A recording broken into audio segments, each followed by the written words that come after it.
Already we have studied what is meant by the work and the energy consumed. Sometimes it is very necessary how fast the work is done, how fast the energy is consumed.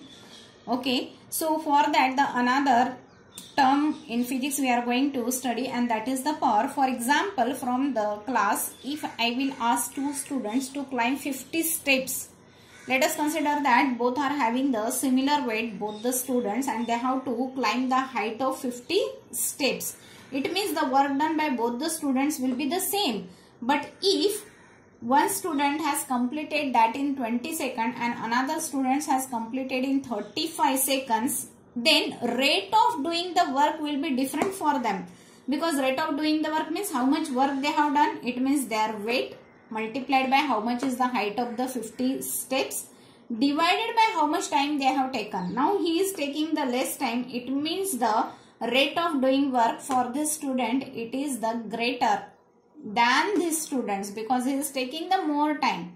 Okay, so who is doing the work speedily, that will have the more power. For example, if mixer grinders are there and both are having the different power, then which is having the greater power, that will do the work speedily. Okay, so the rate of doing work, that is related with the new terminology, and that is the power. So we can define power here. Power is the rate of doing work or how much work is done in 1 second. Per unit time means 1 second. How much is the energy consumed per unit time? That will give us the power. So how we can represent power? Capital P, that will be equal to capital W divided by T. We know that what is the W? W is equal to force into displacement divided by time. Already we know what is F, as divided by T. S means distance divided by time, that is nothing but the velocity. So we can say that the power is equal to force into velocity. Okay, that can be also the another relation you will get here.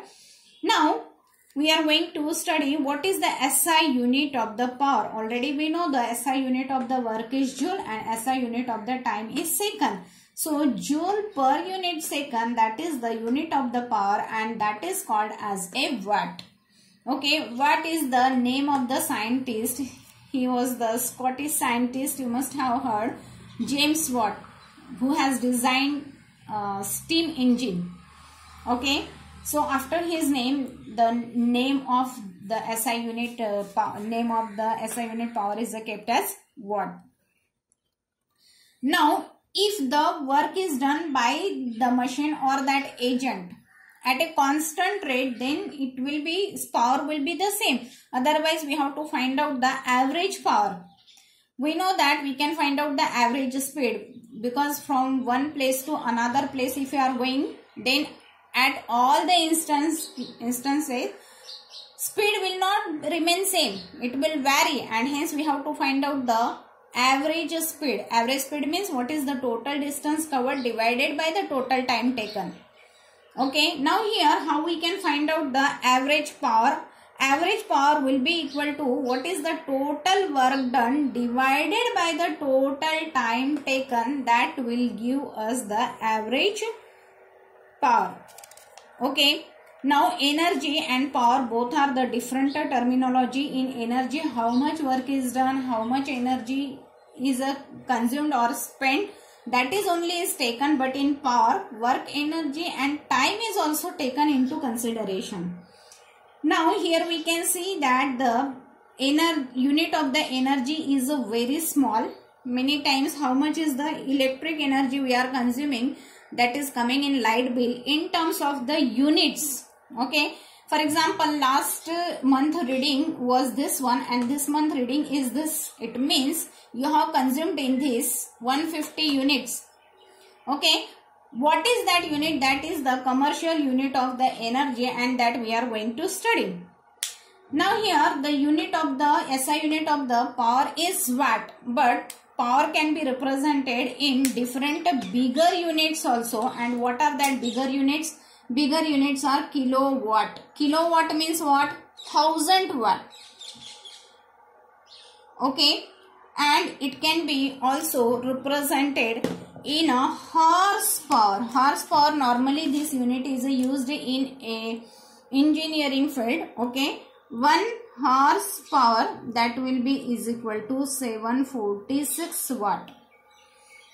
Okay, so these are the bigger units of a power. Now when we are going to see the energy, we can see from this relation what is energy. Energy is nothing but the time into power.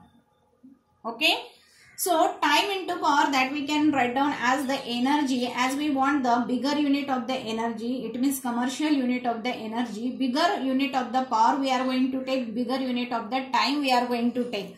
Bigger unit of the power is kilowatt, unit of the time is hours. Okay, how much it is in a joule, because we know that the SI unit of the energy is in joule. So how we can represent it in joule? Kilowatt means 1000 watt, and what is the hour? Hour means 60 minutes into 60 seconds. Okay, that will be the hours. So we can write down like this. It means that 1 kilowatt is equal to 3.6 into 10 to power 6 joules you will get. Okay, it is also known as the board of trade units. And what it represents, for example, that if electric geyser you are having at home which is of the power 1 kilowatt, 1 kilowatt का आपका electric geyser है, if this is running for 1 hour in a day, okay, so how much energy it has consumed? It has consumed the energy of 1 kilowatt hour. If it is running for the 2 hours in a day, then how much energy it has consumed? That is 2 kilowatt hour, and 2 kilowatt hour means it is the 2 units it is consumed by that geyser.